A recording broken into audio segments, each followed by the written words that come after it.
Vishnu ശാലിനിയുടെ latest എപ്പിസോഡിൽ താഴെ ഹാളാണ് കാണിക്കുന്നത് ഭാമയുടെ വീട്ടിൽ. അന്നേരം വിഷ്ണു ആണെങ്കിൽ ആ ബാൻഡേജ് ഇട്ട് കാലൊക്കെ ഇങ്ങനെ തടവുകയും പൊക്കുകയും താക്കുകയൊക്കെ ചെയ്യുന്നുണ്ട്. രാഘവൻ നായർ എടുത്തിരുന്ന പേപ്പർ വായിക്കുകയാണ്. അന്നേരം എൻ്റെ കാലം എങ്ങനെയുണ്ടെന്ന് ചോദിക്കുമ്പോൾ ഇപ്പോൾ കുറവുണ്ട്, പക്ഷേ രാത്രി നല്ല വേദനയായിരുന്നു എന്ന് പറയുകയാണ്. അന്നേരം തടത്തരാൻ ആളുണ്ടല്ലോ എന്ന് പറഞ്ഞ് രാഘവൻ നായർ കളിയാക്കിയിട്ടങ്ങ് പത്രം വായിക്കുകയാണ്. അന്നേരം കാർത്തികയാണെങ്കിൽ വിഷ്ണുവിനുള്ള ടാബ്ലറ്റും വെള്ളമൊക്കെ ആയിട്ട് വരികയാണ്. ഇതാ വിഷ്ണുവിൻ്റെ ടാബ്ലറ്റ് എന്ന് പറഞ്ഞ് കൊടുക്കുകയാണ്. തുടർന്ന് ആയുർവേദം വല്ലതും നോക്കാമായിരുന്നില്ലേ എന്നിങ്ങനെ വീണ്ടും രാഘവൻ നായർ ചോദിക്കുമ്പോൾ ഇംഗ്ലീഷ് മരുന്ന് തുടങ്ങി വെച്ചതല്ലേ എന്നിങ്ങനെ വിഷ്ണു പറയുകയാണ്. അന്നേരം അത് ശരിയാണ്, തുടങ്ങി വെച്ചതൊക്കെ അവസാനിപ്പിക്കാനാണ് പാട് എന്നിങ്ങനെ കാർത്തികയെ നോക്കി പറയുന്നുണ്ട്. തുടർന്ന് വിഷ്ണു ഗുളിയൊക്കെ വാങ്ങി കഴിക്കുകയാണ്. അതിനുശേഷം സത്യഭാമയാണെങ്കിൽ മുകളിൽ നിന്നും താഴേക്ക് ഇറങ്ങി വരികയാണ്. എന്നിട്ട് രാഘവൻ നായർ പറയുന്നുണ്ട്, പൊന്നി ഇന്ന് എവിടെ പോയോ എന്തോ എന്ന് പറഞ്ഞിട്ട് ശ്യാമയോട് ചോദിക്കുകയാണ്. അല്ല, സത്യഭാമയോട് ചോദിക്കുന്നുണ്ട്, ശ്യാമ ഭക്ഷണം വല്ലതും കഴിച്ചു എന്ന്. അന്നേരം ഇല്ല എന്നിങ്ങനെ പറയുമ്പോഴും അതിനി പട്ടിണി കിടന്ന് ചാവത്തേ ഉള്ളൂ എന്നിങ്ങനെ പറയുകയാണ്. എല്ലാവരും കളിയാക്കിയാണ് രാഘവൻ നായർ സംസാരിക്കുന്നത്. അന്നേരം ഭാമയ്ക്കത് മനസ്സിലാവുന്നുണ്ട്. ദേ രാഘവേട്ട മിണ്ടാതിരുന്നോളണം, കുറേ നേരമായി ചൊറിയാൻ തുടങ്ങിയിട്ട് പറഞ്ഞ് എങ്ങോട്ടാണ് കയറി പോകുന്നതെന്നൊക്കെ എനിക്കറിയാം. അവളുണ്ടല്ലോ ശാലിനി, ഈ സത്യഭാമ ജീവിച്ചിരിക്കുമ്പോൾ ഇനി എന്തിൻ്റെ പേരിലായാലും ഈ പടി ചവിട്ടാനായിട്ട് ഞാൻ സമ്മതിക്കില്ല എന്നിങ്ങനെ പറയുകയാണ്. അന്നേരം വിഷ്ണു ഇങ്ങനെ ശ്രദ്ധിച്ചിരിക്കുന്നുണ്ട്. പെട്ടെന്നാണ് പിള്ള വെളിയിലേക്ക് നോക്കുമ്പോൾ ശാലിനി ഇങ്ങനെ ബാഗൊക്കെ ആയിട്ട് ഇങ്ങനെ വന്ന് അവിടെ തന്നെ സിറ്റൗട്ടിനകത്തേക്ക് കയറി ഔമറത്തിൻ്റെ വാതിൽ ഇപ്പോൾ പടിയിൽ ഇങ്ങനെ നിൽക്കുകയാണ്. അന്നേരം വിഷ്ണു ഇത് ശ്രദ്ധിക്കുന്നുണ്ട്. ഭാമ ആകെ അന്തം വിട്ട് നോക്കിക്കൊണ്ട് നിൽക്കുകയാണ്. കാർത്തികയും പേടിച്ച് നിൽക്കുന്നുണ്ട്. പക്ഷെ രാഘവൻ നായർക്ക് ആകെ സന്തോഷമാണ്. അന്നേരം സത്യഭാമയാണെങ്കിൽ ശാലിനി ഇങ്ങനെ അടിമുടി നോക്കുന്നുണ്ട്, ബാഗൊക്കെ ആയിട്ട് നിൽക്കുന്ന ശാലിനിയെ. തുടർന്ന് ശാലിനിയാണെങ്കിൽ ഇങ്ങനെ ആ ബാഗും കൊണ്ട് ഇങ്ങനെ അകത്തേക്ക് കയറാൻ തുടങ്ങുമ്പോൾ നിക്കടി എവിടെയെന്ന് പറയുകയാണ്. സത്യഭാമയുടെ വീട്ടിലേക്ക് കുടികിടപ്പിന് വന്നതാണോ, ഇറങ്ങിപ്പോടി അകത്ത്, വെളിയിൽ മാനം കെട്ടവളെ എന്നിങ്ങനെ പറയുകയാണ്. അന്നേരം വിഷ്ണുവിനങ്ങ് ദേഷ്യം വരുന്നുണ്ട്. രാഘവൻ നായർക്കും അങ്ങ് വിഷമിക്കുകയാണ്. അന്നേരം ഇല്ല സത്യാമ്മയെ, ഞാൻ പോവില്ല എന്ന് പറയുകയാണ്. അന്നേരം ഇല്ലെന്നോ, നിനക്ക് അത്രയ്ക്ക് അഹങ്കാരമോ എന്നിങ്ങനെ സത്യഭാമ ചോദിക്കുമ്പോൾ ഞാനിവിടെ നിന്ന് പോകണമെങ്കിൽ എന്നെ കൂട്ടിക്കൊണ്ടുവന്ന ആൾ പറയണം എന്ന് പറയുകയാണ്. അന്നേരം ഭാമയ്ക്ക് മനസ്സിലാവുന്നില്ല. സത്യഭാമ ചോദിക്കുകയാണ്, ഈ സത്യഭാമയുടെ വീട്ടിൽ കാര്യങ്ങൾ തീരുമാനിക്കാനായിട്ട് സത്യഭാമയേക്കാൾ വലിയ ഒരാളോ, അതാരാണ് എന്ന് ചോദിക്കുമ്പോൾ ശാലിനി ഇങ്ങനെ തിരിഞ്ഞു നോക്കുകയാണ്. അന്നേരം രോഹിത് ആണെങ്കിൽ ശാലിനിയുടെ പുറകിൽ നിന്ന് ഇങ്ങനെ മുന്നോട്ടേക്ക് വരികയാണ്. അന്നേരം വിഷ്ണു ഇങ്ങനെ അന്തം വിട്ട് നോക്കുന്നുണ്ട്. തുടർന്ന് ഞാനാണ് ശാലിനി ഇങ്ങോട്ടത്തേക്ക് കൂട്ടിക്കൊണ്ട് വന്നത് എന്നിങ്ങനെ രോഹിത്ത് പറയുമ്പോൾ ആ തീരുമാനം രോഹിത്ത് പറഞ്ഞത് വിഷ്ണുവിനും പിന്നെ രാഘവൻ നായർക്കും നന്നായിട്ട് അങ്ങോട്ട് ബോധിക്കുന്നുണ്ട്. തുടർന്ന് വാ ശാലിനി എന്ന് പറഞ്ഞുകൊണ്ട് ശാലിനിയെ വിളിച്ചുകൊണ്ട് രോഹിത്ത് അകത്തേക്ക് കയറുകയാണ്. തുടർന്ന് ശാലിനിയാണെങ്കിൽ അകത്തേക്ക് കയറുമ്പോൾ വിഷ്ണുവിനെ നോക്കുകയാണ്. വിഷ്ണുവിൻ്റെ ആ വയ്യാത്ത കാലും വിഷ്ണുവിൻ്റെ മുഖമൊക്കെ ശ്രദ്ധിക്കുന്നുണ്ട്. പക്ഷേ വിഷ്ണു അപ്പോഴും ശാലിനിയോട് ചിരിക്കാനായിട്ട് ശ്രമിക്കുകയാണ്. തുടർന്ന് നിനക്ക് ഇത്രയ്ക്ക് അഹങ്കാരമോ, എൻ്റെ അനുവാദം പോലും ഇല്ലാതെ നീ എന്തിനാണ് ഇവളെ ഇങ്ങോട്ട് കൂട്ടിക്കൊണ്ട് വന്നത് എന്നും പറഞ്ഞിട്ട് സത്യഭാമ ഇങ്ങോട്ട് ദേഷ്യപ്പെടുകയാണ്. നീ ഇട്ടിരിക്കുന്ന മുണ്ടും ഷർട്ടും മുതൽ നീ കഴിക്കുന്ന ആഹാരം വരെ ഈ സത്യഭാമയുടേതാണ് എന്ന് പറയുമ്പോൾ രോഹിത് അങ്ങ് വല്ലാതാകുന്നുണ്ട്. അന്നേരം ഭാമയെന്നിങ്ങനെ രാഘവൻ നായർ വിളിക്കുകയാണ്. അന്നേരം പറയട്ടച്ചാ, ഇതൊക്കെ പ്രതീക്ഷിച്ച് തന്നെയാണ് ഞാൻ ഇങ്ങോട്ടത്തെ വന്നത്. ഇതൊക്കെ എനിക്കറിയാം, ഞാൻ സ്വപ്നത്തിൽ പോലും അന്ന് മറക്കാനായിട്ട് പാടില്ല. അതുകൊണ്ട് തന്നെയാണ് ഞാൻ രാപ്പകൽ ഓടി നടന്ന് ഈ വീടിന് വേണ്ടി കഷ്ടപ്പെടുന്നത്. അതൊന്നും ഒന്നിനും പകരമാകില്ലെന്നറിയാം. പക്ഷേ ഞാൻ സത്യാമ്മയെ എന്നല്ല, ദൈവത്തെ പോലും ഞാൻ വെല്ലുവിളിക്കും എന്നിങ്ങനെ പറയുകയാണ്. എന്നാൽ രോഹിത്തെ എന്നിങ്ങനെ ഭാമ ഉച്ചത്തിൽ വിളിക്കുകയാണ്. തുടർന്ന് സത്യഭാമയുടെ കൈ ഇങ്ങനെ രോഹിത്ത് പിടിക്കുന്നുണ്ട്. എന്നിട്ട് പറയുകയാണ്, ഞാൻ വെല്ലുവിളിക്കും സത്യാമ്മയെ, ആരെയും വെല്ലുവിളിക്കും, എൻ്റെ ശ്യാമയ്ക്ക് വേണ്ടി എന്നിങ്ങനെ കരഞ്ഞുകൊണ്ട് പറയുകയാണ്. അന്നേരം അത് വിഷ്ണുവിനും ശാലിനിക്കും രാഘവൻ നായർക്കും പിള്ളയ്ക്കും ഒക്കെ വിഷമാകുന്നുണ്ട് ഈ രോഹിത്തിൻ്റെ സങ്കടമൊക്കെ കണ്ടിട്ട്. പക്ഷെ സത്യഭാമയാണെങ്കിൽ രോഹിത്തിൻ്റെ കൈ അങ്ങോട്ട് തട്ടി മാറ്റി കളയുകയാണ്. തുടർന്ന് പറയുന്നുണ്ട്, എനിക്ക് അച്ഛൻ മരിച്ചതിന് ശേഷം എനിക്ക് അമ്മ മാത്രമാണ് ഉണ്ടായിരുന്നത്. അമ്മയുടെ മുഖത്തെ പുഞ്ചിരിയായിരുന്നു എൻ്റെ സൂര്യോദയം. ആ അമ്മയും ഒരു നാളിൽ എന്നെ വിട്ടങ്ങ് പോയി. അമ്മ എങ്ങനെയാണ് പോയതെന്ന് സത്യമ്മയ്ക്ക് അറിയാമല്ലോ എന്ന് പറയുമ്പോൾ സത്യഭാമ പത്മാവതി അന്ന് വണ്ടി ആക്സിഡൻ്റ് ആയതും വഴിയിലേക്ക് ഹോസ്പിറ്റലിലേക്ക് കൊണ്ടുപോയപ്പോൾ സത്യഭാമ പത്മാവതിക്ക് കൊടുത്ത വാക്കുമൊക്കെ ആലോചിക്കുന്നുണ്ട്. രോഹിത്തിനെ ഒരു അമ്മയുടെ സ്ഥാനത്ത് നോക്കാമെന്നും വേറൊരു കല്യാണം കഴിപ്പിക്കാമെന്നും ഒക്കെ പറഞ്ഞത്. അന്നേരം സത്യമ്മ തന്നെയല്ലേ എൻ്റെ അമ്മയുടെ അന്ത്യാഭിലാഷത്തെക്കുറിച്ച് എന്നോട് പറഞ്ഞത്. ഒരു മകനെ പോലെ എന്നെ വീട്ടിലേക്ക് കൂട്ടിക്കൊണ്ടുവന്നു. കരുത്തിയായ ഒരു അമ്മയും പിന്നെ അച്ഛനും സഹോദരനും സഹോദരിയും ഒക്കെ എനിക്കുണ്ടായി. എല്ലാ സുഖ സൗഭാഗ്യങ്ങളും എനിക്ക് തന്നു. പിന്നീട് ശ്യാമ കൂടി എൻ്റെ ജീവിതത്തിലേക്ക് വന്നപ്പോൾ അത് കൂടുതൽ വെളിച്ചമായി. പിന്നീട് പപ്പയും മോളും കൂടി വന്നപ്പോൾ നമ്മളുടേത് മാത്രമായ ഒരു കുഞ്ഞു ലോകമുണ്ടായി. അതാണ് ഇന്നിപ്പോൾ തകർന്നു വീണിരിക്കുന്നത്. അന്നാണെങ്കിൽ അതിനിടയ്ക്ക് ഇവിടെ കുറേ സംഭവങ്ങളൊക്കെ ഉണ്ടായി. ശാലിനിയുടെ തിരോധനം തിരോധാനം വിഷ്ണു വേറെ കല്യാണം കഴിച്ചു. പക്ഷെ അതൊന്നും ഞങ്ങളുടെ ആ കൊച്ചു കുടുംബത്തെ ബാധിച്ചിട്ടില്ല. ശ്യാമയ്ക്ക് ശാരദാമ്മയുടെ മകൾ തന്നെയാണ് ശ്യാമ, ശാലിനിയുടെ അനിയത്തി തന്നെയാണ്. പക്ഷെ ഇവിടെ ആ പരിഗണന ഒന്നും വേണ്ട. അന്ന് അവർക്കൊക്കെ സങ്കടമുണ്ടാകുമ്പോൾ ശ്യാമ കരയുമായിരുന്നു. അന്ന് എനിക്കങ്ങനെ ഓർത്ത് കരയാൻ പോലും ആരുമില്ലല്ലോ എന്ന് പറഞ്ഞാണ് ഞാൻ അവളെ ആശ്വസിപ്പിച്ചിരുന്നത്.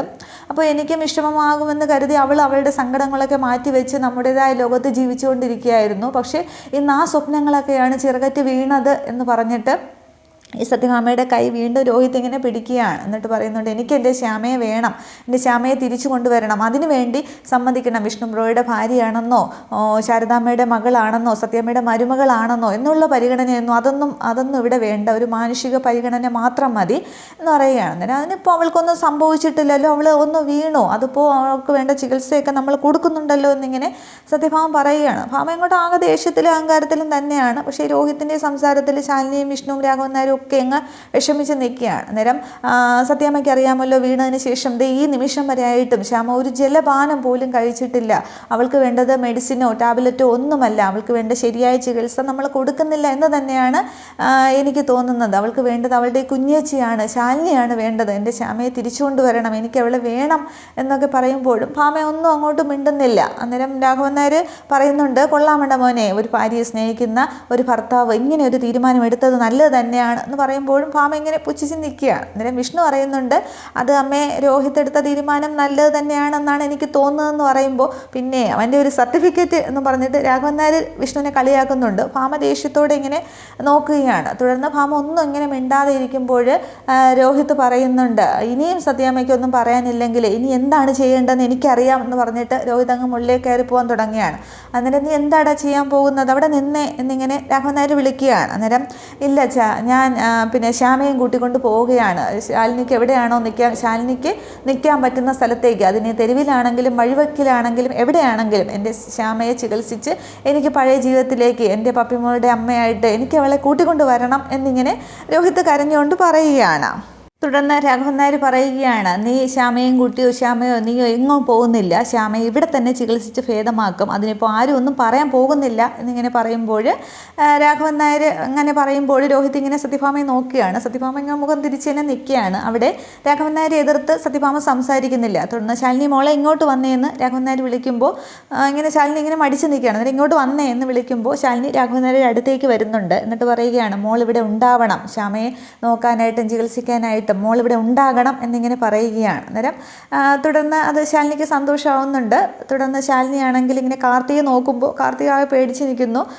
തുടർന്ന് ശാലിനി പിള്ളയെ നോക്കുമ്പോൾ പിള്ള ഇങ്ങനെ ചിരിക്കുകയാണ്, ശാലിനിയും ചിരിക്കുന്നുണ്ട്. തുടർന്ന് തിരിഞ്ഞ് സത്യഭാമയെ നോക്കുമ്പോൾ സത്യഭാമ തിരിഞ്ഞങ്ങ് നിൽക്കുകയാണ്, ശാലിനിക്ക് മുഖം കൊടുക്കുന്നില്ല. തുടർന്ന് വിഷ്ണുവിനെ നോക്കുകയാണ്.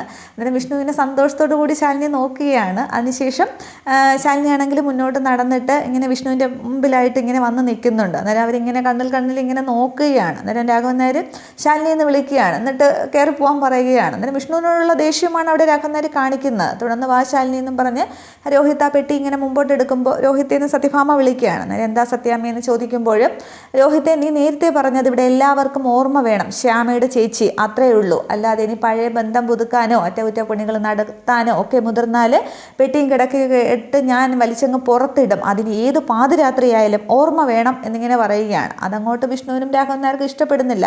പക്ഷേ ശാലിനി അതൊക്കെ പ്രതീക്ഷിച്ചാണ് വന്നതുകൊണ്ട് ശാലിനി അത് മൈൻഡ് ചെയ്യുന്നില്ല. തുടർന്ന് ശാലിനിയെ വിളിച്ചുകൊണ്ട് രോഹിത് മുകളിലേക്ക് കയറി പോകാൻ നേരവും ശാലിനി തിരിഞ്ഞ് വിഷ്ണുവിനെ ഇങ്ങനെ നോക്കുന്നുണ്ട്. അന്നേരം വിഷ്ണുവിന് ആകെപ്പാടെ സന്തോഷം തന്നെയാണ് ശാലിനി വന്നതിൽ. അതിൽ ശാലിനിക്ക് സന്തോഷമുണ്ട്, വിഷ്ണുവിന് സന്തോഷമുണ്ട്. തുടർന്ന് മുകളിലേക്ക് കയറി പോകുമ്പോൾ ആ ലാൻഡിങ്ങിൽ രോഹിത്തും ശാലിനിയും കൂടി എത്തുമ്പോൾ ഭാമ എവിടെ രാഘവൻ നായരോട് ചോദിക്കുകയാണ്. രാഘവേട്ടൻ നേരത്തെ ചോദിച്ചില്ലേ പൊന്നി എവിടെയെന്ന്. പൊന്നി ഇന്ന് ലീവാണ്, അവൾക്കിനി സ്ഥിരമായിട്ട് അങ്ങ് ലീവ് കൊടുത്താലോ എന്ന് ഞാൻ ആലോചിക്കുകയാണെന്ന് പറഞ്ഞിട്ട് ആ മുകളിൽ നിൽക്കുന്ന ശാലിനി ഇങ്ങനെ നോക്കുകയാണ്. അതായത് വേലക്കാരിയുടെ ഒരു സ്ഥാനം മാത്രമേ അവിടെ ശാലിനിക്ക് കൊടുക്കൂ എന്ന് ഒന്നുകൂടി ഊട്ടി ഉറപ്പിച്ച് അവിടെ സത്യഭാമ പറയുകയാണ്. എന്നിട്ട് ഭാമ അങ്ങ് അഹങ്കാരത്തോടു കൂടി അകത്തേക്ക് കയറി പോകുന്നുണ്ട്. അന്നേരം രോഹിത് ആണെങ്കിൽ മൈൻഡ് ചെയ്യുന്നില്ല, ശാലിനിയെ വിളിച്ചുകൊണ്ട് മുകളിലേക്ക് കയറി പോവുകയാണ്.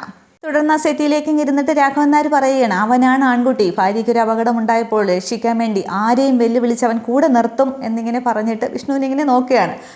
പക്ഷേ വിഷ്ണുവിനെ അതങ്ങോട്ട് ഏൽക്കുന്നില്ല. വിഷ്ണുവിന് ആകപ്പാടങ്ങ് സന്തോഷം അങ്ങ് വരികയാണ്. വിഷ്ണുവിന് ചിരിയൊക്കെ വരുന്നുണ്ട്. അത് അടക്കി പിടിക്കാനായിട്ട് വിഷ്ണു ശ്രമിക്കുകയാണ്. ശാലിനി വന്ന സന്തോഷം വിഷ്ണുവിൻ്റെ മുഖത്ത് നന്നായിട്ട് കാണുന്നുണ്ട്. തുടർന്ന് വിഷ്ണുവിനെ ഇങ്ങനെ കാർത്തികയെ നോക്കുകയാണ്. അന്നേരം കാർത്തിക ചിരി വരുത്താനൊക്കെ ശ്രമിക്കുന്നുണ്ട്. പക്ഷേ കാർത്തികയുടെ മനസ്സിലങ്ങ് ആവലാതിയാണ്.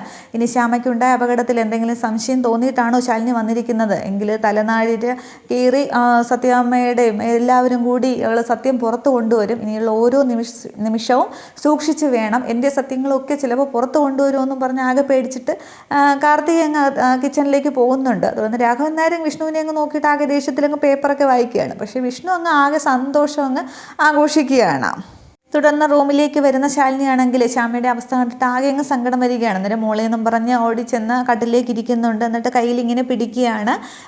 അപ്പോൾ ശ്യാമ ഇങ്ങനെ കുഞ്ഞേച്ചി എന്ന് വിളിക്കുകയാണ്. അന്നേരം രോഹിത് ആകെ വിഷമിച്ച് പുറകെ തന്നെ നിൽക്കുകയാണ്. എന്നിട്ട് എനിക്ക് മോളെ എന്നൊക്കെ പറഞ്ഞിട്ട് ശ്യാമ ഇങ്ങനെ താങ്ങി ഇങ്ങനെ കഴുത്ത് ഇങ്ങനെ പൊക്കുന്നുണ്ട്. അന്നേരം ശ്യാമയാണെങ്കിൽ അങ്ങ് നോക്കി ചിരിക്കുകയാണ്, കുഞ്ഞേച്ചി കുഞ്ഞേച്ചി എന്ന് വിളിച്ചുകൊണ്ട്. അന്നേരം രോഹിത്തെ കണ്ടില്ലേ, ഇവൾക്ക് ഒരു കുഴപ്പമില്ല, അതെ ഇവളെന്നെ കുഞ്ഞേച്ചി എന്ന് വിളിച്ചു, ഇവൾക്കിനി പ്രശ്നമൊന്നുമില്ല എന്നൊക്കെ ശാലിനി ഇങ്ങനെ പറയുമ്പോൾ രോഹിത് പറയുകയാണ്, ഇവൾ എന്തിനും ഏതിനും കുഞ്ഞേച്ചി എന്ന് മാത്രമേ പറയുന്നുള്ളൂ, വേറൊന്നും ഇവൾ പറയില്ല എന്ന് പറയുമ്പോൾ ശാലിനി ആകെ അന്തം വിടുന്നുണ്ട്. അന്നേരം ശാലിനിയുടെ കയ്യിൽ നിന്നും ശ്യാമ ഇങ്ങനെ വഴുതിയും കട്ടിലേക്ക് അങ്ങ് അടിച്ചിട്ട പോലെ അങ്ങ് വീഴുകയാണ്. കഴുത്ത് തലവണയിലല്ല അങ്ങ് താഴേക്ക് അങ്ങ് കട്ടിലേക്ക് അങ്ങ് വീഴുകയാണ്, തലവണയിൽ നിന്നും മാറിയിട്ട്. അന്നേരം ശാലിനി ആ ഒരു ഷോക്കിൽ നിൽക്കുന്നുണ്ട്. അതുകൊണ്ട് പെട്ടെന്ന് ശാലിനി ഇങ്ങനെ പിടിച്ച് തലവണയിലേക്കൊക്കെ വയ്ക്കുന്നുണ്ട് ശ്യാമയുടെ കഴുത്ത്. എന്നിട്ട് പറയുകയാണ്, ഇത് എന്താ പറഞ്ഞത്, ഡോക്ടർ എന്താ പറഞ്ഞതെന്നും പറഞ്ഞ് ശാലിനി ആകെ അങ്ങ് വെപ്രാളപ്പെടുകയാണ്. അന്നേരവും ശ്യാമയാണെങ്കിൽ കുഞ്ഞേച്ചി കുഞ്ഞേച്ചി എന്ന് വിളിച്ചുകൊണ്ടിരിക്കുകയാണ്, ചിരിക്കുകയൊക്കെ ചെയ്യുന്നുണ്ട്. പക്ഷേ അനങ്ങുന്നില്ല, കൈയോ കാലോ ഒന്നും ചലിപ്പിക്കാനായിട്ട് ശ്യാമയ്ക്ക് സാധിക്കുന്നില്ല. അന്നേരം ഡോക്ടർ അത് തന്നെയാണ് പറഞ്ഞത്, ഇവൾക്ക് വേണ്ട ഏറ്റവും വലിയ മെഡിസിൻ കുഞ്ഞേച്ചി, അവളുടെ കുഞ്ഞേച്ചിയാണ്, ശാലിനിയാണ് അവളുടെ ഏറ്റവും വലിയ മെഡിസിൻ എന്ന് പറയുമ്പോൾ ഇങ്ങനെ ശാലിനി അങ്ങ് വിഷമിച്ച് നിൽക്കുന്നു, ശ്യാമയെ തന്നെ നോക്കിയിരിക്കുകയാണ്. അത്രയും ആകുമ്പോൾ എപ്പിസോഡ് അവസാനിക്കുന്നുണ്ട്. അപ്പോൾ ഇനിയുള്ള വരും എപ്പിസോഡുകളാണ് നല്ലതായിട്ട് പോകാൻ പോകുന്നത്. ഈ കാർത്തികയ്ക്ക് പണി കൊടുക്കുന്നതും സത്യഭാമയ്ക്ക് പണി കൊടുക്കുന്നതും വിഷ്ണുവും ശാലിനിയും തമ്മിൽ ഇനി കൂടുതൽ അടുക്കുകയൊക്കെ ചെയ്യുന്നത്. സത്യഭാമയുടെ ആ വാക്കൊന്നും നടക്കാൻ പോകുന്നില്ല, ശ്യാമയുടെ ചേച്ചി എന്നുള്ളത് അതൊക്കെ കാറ്റിൽ പറത്തിക്കൊണ്ടാണ് ഇനി അടുത്ത എപ്പിസോഡുകളൊക്കെ വരുന്നത്. അതൊക്കെ നമുക്ക് കാണാം. Okay, thank you.